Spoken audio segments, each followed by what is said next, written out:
Anyway, the Daily Mail now, and men have turned out to silence women in Belfast. The patriarchy's back, baby. Lewis, you've got this one. Yeah, dozens of police keep rival protesters apart at a Posie Parker, who's this woman named Kelly J. Keane, fantastic, rally in Belfast. Just weeks after there was controversial women's rights campaign, it was chased out of New Zealand amid violent clashes. So she's back for more in Belfast, and so they needed 50 police people to keep them apart, as if Belfast doesn't have enough trouble as it is, as if there's no problems in Belfast. And, I mean, this question is a very complicated question. Is being pro-trans a Protestant issue, or is it a Catholic issue? or is it bringing people together? Is it bringing people together against Kelly J, or is it separating people? A bit like COVID, we will look back at this in 100 years' time, and the more I learn about Posie Parker or Kelly J. Keane, the more I realise that perhaps in a long time we will look back and she will be seen as a positive figure in history, not because of her anti-trans stance, but because of her unashamedly pro-women stance, which I still believe is a lone voice. That we are all very quiet on this at the moment. There is things with the trans issue that are really important to discuss, but a lot of stuff is not getting discussed, and that is how women are being treated as a result. Can I ask you a question? Yeah, of course. Why is GB News all trans all the time?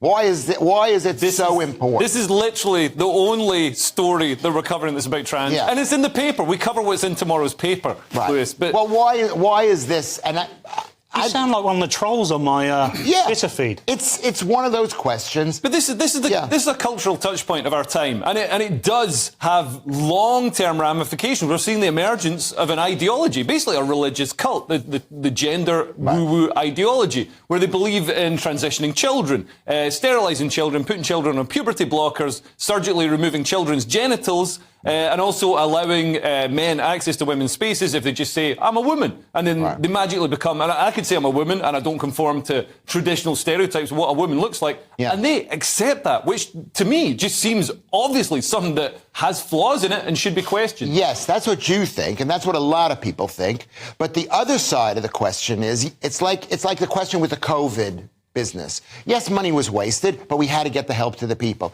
And this is the same thing with the trans rights issue, is that these women who becoming women, and the men who are becoming, children who are becoming men, whatever it is, I'm a little confused myself, but they need help, and they see it as a caring issue. Yes, there are some children who are hurt by this, but way more children benefit from it. The point of this story, though, is Posie Parker and punching women in faces and chucking soup or paint over them. The strength of opposition to Posie Parker tells me something. Yeah. So as someone who stands back and likes to look at these things and think, well, you know, I'm not going to make a decision right away. I look at this, and whilst I agree with a lot that you said, Lewis, I also look at this and think the strength of opposition to this tells me that she's making a good point that no one, or some people don't want to be heard. Yeah, no, you are right about that. That's the other side, but you have to look at their side.